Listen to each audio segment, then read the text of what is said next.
cuando se nos narra esta parábola, la primera impresión que tiene, ¿cuál es? Díganme, ¿cuál es la primera impresión que uno tiene?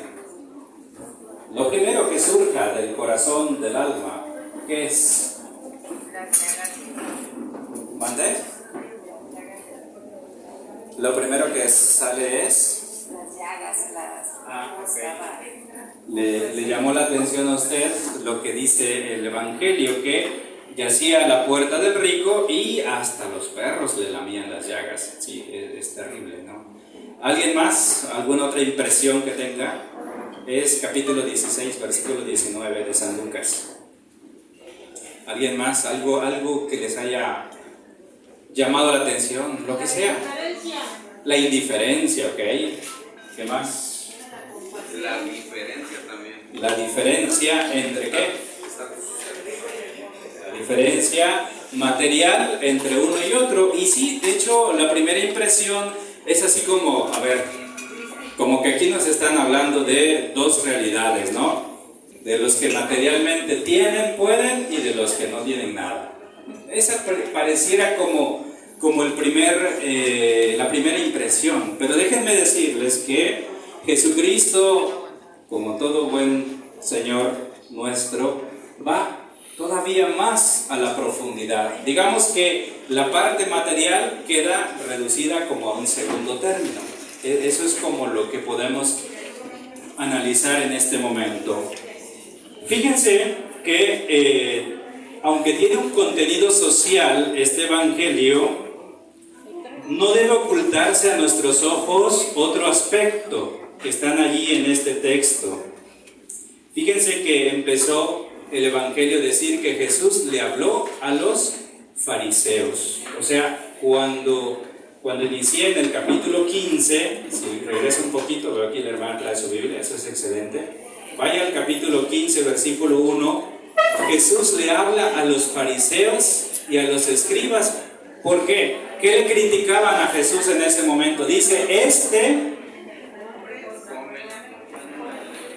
vamos acá, a ver, usted que tiene directamente la escritura, lea por favor, Este hombre da buena acogida a los pecadores y come con ellos. Entonces Jesús les dijo esta parábola. Gracias. Exacto, dice, le habla a ellos porque le critican, dice, es capaz de mezclarse con los pecadores. ¿Y por qué le habla a los fariseos? Precisamente porque ellos son los que en aquel tiempo tenían a su resguardo el cumplimiento de la ley. Eso es importante, fíjense. Quien custodia el cumplimiento de la ley son los fariseos.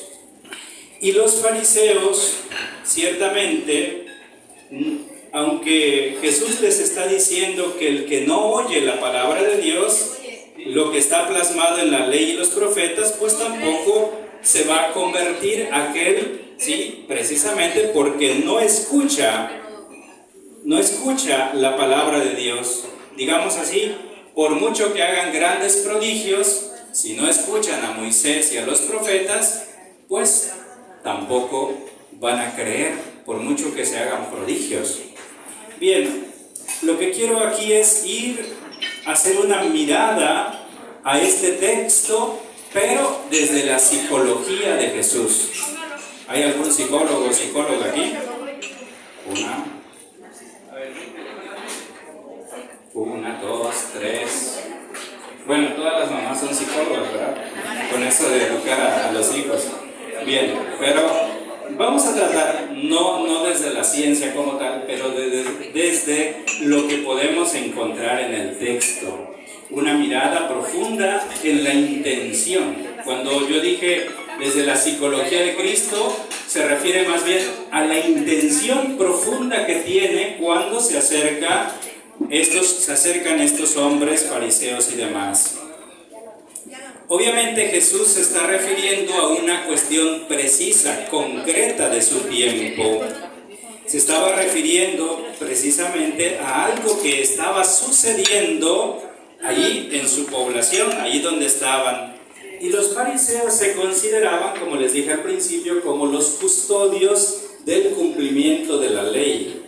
Algo así como que estaban ellos convencidos de que si cumplían la ley, el reino de Dios, o más bien el cumplimiento del reino, se tendría que hacer patente. Es algo así como por lógica.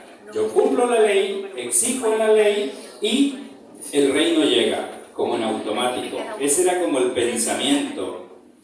Bien, pero resulta que estos hombres trataban de, no solo para ellos, sino a los demás, instigar tanto en el cumplimiento de la ley, de tal manera que se volvían hostiles.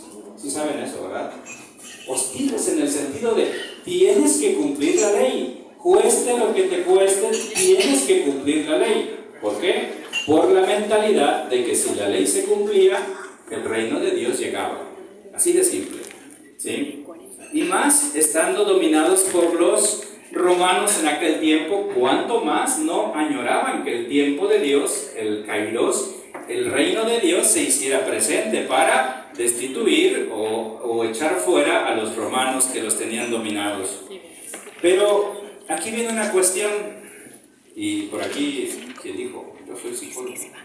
Nos podrá decir si es así o no. Dice, cuando una persona muchas veces es tan rigurosa en sus propios juicios, es porque en muchos de los casos dentro tiene una gran descompensación o un gran desequilibrio. ¿En qué? Hay variadas formas. Cuando una persona juzga duramente a los demás, en el fondo, ¿saben qué hay? ¿Saben qué hay en el corazón cuando alguien juzga demasiado severo a los demás? ¿Qué hay? Incoherencias. Dentro del corazón hay incoherencias. Cuando una persona tiene un juicio tan severo que no es capaz de tocarse el corazón, muchas veces lo que hay dentro son incoherencias. Y aquí es donde le decía esa parte, la intención que Cristo tiene al dar esta parábola con estos fariseos. Los fariseos pensaban que por ser gente que se portaba muy bien, iban a obtener el reino. Pero al contrario, cuando uno lee todas las discusiones que tiene Jesús con los fariseos, se da uno cuenta que esa gente, fariseos, eran muchas veces como reprimidos. Se reprimían de mucho para poder cumplir materialmente la ley. ¿Sí? Escuchen bien esa parte. Reprimirse de otros aspectos para cumplir la ley. Cuando una persona se reprime, es como una olla de presión. En algún momento tiene que explotar. O en algún momento la parte más frágil empezará a expulsar el contenido de esa olla. Y lo mismo pasa en el corazón. Tanta presión no puede contenerse toda la vida. Los fariseos, teniendo este sentido religioso, parecía que su religión o su afecto religioso estaba muy dirigido hacia Dios, pero en realidad solo era un culto exterior. Y en realidad, como no se dirigía a Dios, ¿saben hacia dónde se dirige ese culto? Cuando el culto, en apariencia, parece hacia Dios, pero en el fondo, en lo profundo, en la intención, no es hacia Dios, ¿sabe hacia dónde se dirige ese culto? Hacia uno mismo. Entonces, básicamente, los fariseos lo que hacían es un culto a su propia persona, a su propia vida, y lo vamos a encontrar porque consideraban ellos que eran como grandes atletas en esta cuestión de la religiosidad. Pensaban que si portándose bien ellos exteriormente, les daría el derecho de juzgar a cualquiera, y por eso siempre, seguramente, el dedo amenazador con Jesús, se mezcla, come con los publicanos, es decir, con lo peor de la gente, y ¿qué más? ¿Qué más dice el texto? Sí, come con publicanos y pecadores, se mezcla con todos ellos. Y aquí es donde entra la parábola esta que he leído, de este hombre rico y este pobre Lázaro. Fíjense que cómo lo describe. Se vestía, dice, muy bien, banqueteaba espléndidamente cada día. Digamos que es un hombre que puede darse gusto en muchos aspectos, pero que en realidad es un hombre que no ama a los demás. Díganme, por eso les dije, si el culto no se dirige hacia Dios, ¿hacia dónde creen que va? Hacia uno mismo. ¿Eso cómo se llama? Egoísmo. Es una forma, la idolatría de la propia persona es una forma de egoísmo, ¿sí? Entonces, ahí está un dato importante. No ama a nadie, se ama a sí mismo.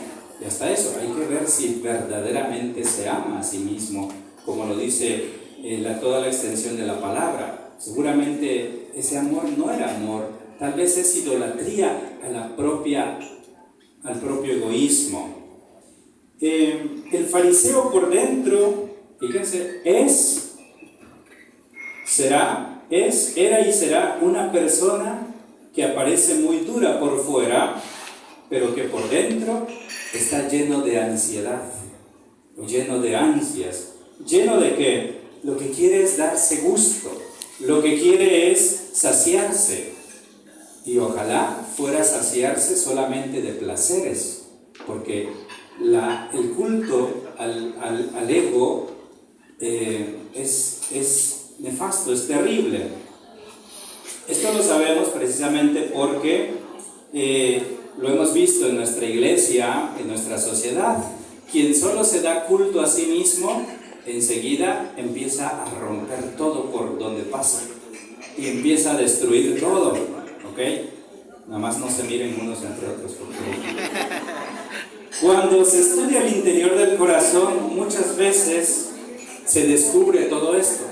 Por ejemplo, nuevamente, los psicólogos, ¿cuánto nos ayudan a muchos a descubrir desde su profesión toda la rigidez o toda la ansiedad que cada alma y cada corazón tiene? Ahí se va descubriendo. Los psicólogos hacen algo así como la mayéutica de Sócrates, van sacando del alma hasta que la misma persona, el paciente podríamos decir, o lo llaman así, paciente, pueda darse cuenta por sí mismo. Porque para el psicólogo sería fácil decir, mira, tú lo que tienes es esto, esto y esto. ¿Y creen que eso funciona? No. Funciona que la misma persona se dé cuenta de lo que está padeciendo. De otra manera no puede cambiar. El paso importante es darse cuenta de lo que uno tiene. Por lo tanto, las personas que son así rígidas, duras, juzgan porque tienen un corazón tal vez así, duro, rígido, de hierro, de piedra, y no hacen otra cosa más. Pero hay una cosa curiosa, fíjense, Cristo le muestra a estos fariseos cuáles son los placeres lícitos. Porque aquí hay que notar otra diferencia, y véalo usted, hermana, en la escritura, véalo allí en los textos del 19 en adelante, capítulo 16, versículo 19 en adelante. Le empieza a enumerar Cristo en la parábola lo que era lícito, lo que no estaba prohibido por la ley. Por ejemplo, fíjense, está permitido poder alimentarse, poder comer espléndidamente. La ley prohíbe que una persona coma, se alimente, se nutra, digámoslo así, espléndidamente. ¿La ley lo prohíbe? No lo prohíbe. La ley prohíbe que una persona se vista pues con ropajes espléndidos o muy ricos. ¿La ley prohíbe eso? La ley, estoy hablando de la ley de Moisés, ¿lo prohíbe? No, ni siquiera lo toca, ni siquiera lo habla. La ley prohíbe que el rico pueda tener su casa, todo a la mano y todo bien servido. ¿La ley lo prohíbe? No. En realidad, lo que está mostrando Cristo son placeres lícitos. Lícito significa que la ley no lo condena, ¿ok? está mostrando esto, que los fariseos, fíjense, podían buscar. Cristo no dijo, había un rico que era borracho, le era infiel a la esposa, vivía como un degenerado, se drogaba, etc. ¿Acaso la parábola dice eso? No está diciendo que el rico era malo. Dense cuenta. Solo dice que se vestía lujosamente, banqueteaba espléndidamente, ¿sí? Y tenía todo a la mano. ¿Ok? Eso no está prohibido por la ley. Y Cristo va a lo profundo del corazón de los fariseos y de los escribas, porque les está diciendo, de lo que ustedes se reprimen es eso, de vestirse lujosamente, de banquetear espléndidamente, de tener todo a la mano. Pero aquí hay un detalle, contradicciones de la vida, fíjense. En su mayoría, los fariseos, dicen los estudiosos de la Biblia, eran gente, digamos, no pobres como tal, completamente, sino gente que en parte podía, en algunas circunstancias podía, pero tampoco podía en exceso, como los ricos, ¿sí? Entonces estaba como en la medianía, ¿sí? Gente que, en su mayoría, algunos pobres, pero otros que sí podían. Y esa es la contradicción, porque entre los que no tienen nada y los que tienen mucho, puede haber un escalón que no quiere ni estar con los que no tienen nada, pero sí se añora estar con los que sí tienen demasiado. Fíjense que la crítica de Cristo, y por eso hablo de la psicología, la intención profunda, va a la intención del corazón de estos hombres, de estos fariseos y de estos escribas. Cristo va retratando, por así decirlo, en una persona los vicios que los fariseos añoraban o anhelaban, o los gustos más bien, o la pleitesía que se le puede rendir. Eso era lo que añoraban específicamente. 3 son los aspectos graves que este hombre tenía. Fíjense, ahorita se los enumero. ¿Cuáles son esos? Primero, ese hombre de la parábola vivía para sí mismo. Ese es un aspecto. Primer dato importante que podemos ir deduciendo. Vivía para sí mismo. Segundo, no tiene corazón para su hermano. No tiene corazón para su hermano. Tercero, cree que está viviendo bien porque lo que hace se lo permite la ley de Dios. Ahí están 3 aspectos. Primero, vive para sí mismo. Repítanlo. Vive para sí mismo. Segundo, no tiene corazón para su hermano. Y tercero, cree que está viviendo bien porque la ley se lo permite. Si alguien lo quiere anotar, es excelente. 3 aspectos.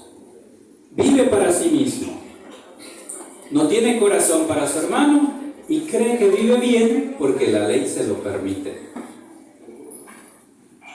Sigamos, porque esto no acaba todavía. En esto, fíjense, cuando este hombre que vive para sí mismo, en el fondo de su corazón, ¿creen que Dios le importa lo que está cumpliendo en la ley? ¿Creen que le importa a Dios, a ese hombre? Es obvio que no. Digamos que Dios le valía un soberano cacahuatito. Dios, para él, en su interior no le importaba, porque le importaba más cumplir solo la ley y ya. ¿Por qué? Con la mentalidad de que si cumples la ley, el reino de Dios se hará presente. Y la pregunta es, bueno, ¿cómo se cumple la ley? No importa, como sea que puedas, pero tú cúmplela para que el reino de Dios se haga presente. Dios no le interesa. Digamos que para él Dios es una fachada solamente. Digamos que este hombre que puede parecer bueno ante la gente, pero dentro de su casa, dentro de él, no le importa ni siquiera vive para sí mismo. Dios no vive para él. No tiene un pedacito así de corazón tampoco para su hermano. Si Dios no habita en el corazón, menos habitará el que tiene a su puerta. Y fíjense algo importante. La parábola no dice que el rico veía a Lázaro. La parábola cuenta que Lázaro sí veía hacia adentro de la casa. ¿Por qué? ¿Cómo lo descubre uno? Vaya a la escritura. Dice, se ansiaba este pobre de alimentarse ¿de qué? De lo que caía de la mesa del rico. Para poder ver esa escena necesitas estar allí cerca, y estando a la puerta, el Evangelio no dice que el rico sí veía de adentro para afuera. Por eso esta parte de la escritura es importante, porque solo se mira a sí mismo. Es el primer aspecto de este hombre. Vive para sí mismo. Todo lo que está a su alrededor no le importa. Ni siquiera dice el Evangelio que tenga esposa, ni siquiera dice que tenga hijos. Solo era él. O sea, todo el mundo alrededor no existe. Solo existo yo y mis placeres y mis ansiedades. Ahora, ciertamente cree que está haciendo bien las cosas, porque todo eso, vestir lujosamente, comer espléndidamente, tener todo a la mano, no se lo prohíbe la ley. Aquí viene la pregunta para nosotros: ¿cuántos vivimos así? Solo mirándonos a nosotros mismos y no viendo que después de la puerta hay otros que sí miran hacia adentro, ¿sí? Ese es un dato importantísimo. Gente que vive para sí misma, gente que no tiene ni siquiera un poquito de amor para el hermano, gente que considera que como no le hace mal a nadie, entonces vive súper bien y ni siquiera le tiene que rendir cuenta a Dios. ¿Por qué? Y muchos lo dicen: padre, yo me voy a confesar, pero pues no sé de qué, porque mire, yo no le hago mal a nadie, yo no robo, yo no mato, yo no esto, yo no lo otro.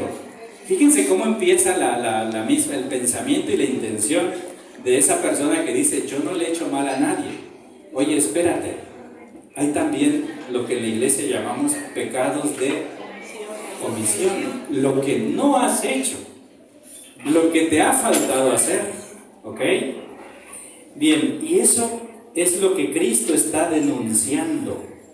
¿Qué está denunciando Cristo? Que tú, aunque cumplas la ley y piensas que porque no le haces mal a nadie, puedes también hacer caso omiso de todo lo que esté a tu alrededor. Y se lo decía a los propios fariseos. Ellos eran los que tenían ese modo de vida. Bueno, ustedes tal vez se puedan preguntar: bueno, ¿por qué el rico fue condenado? Al menos la parábola nos va indicando que parece ser que sí. Cuando dice: estas llamas me consumen, inmediatamente uno piensa: no, este pobre ya está en el infierno. Bueno, ahora, ¿por qué ese rico pues fue condenado?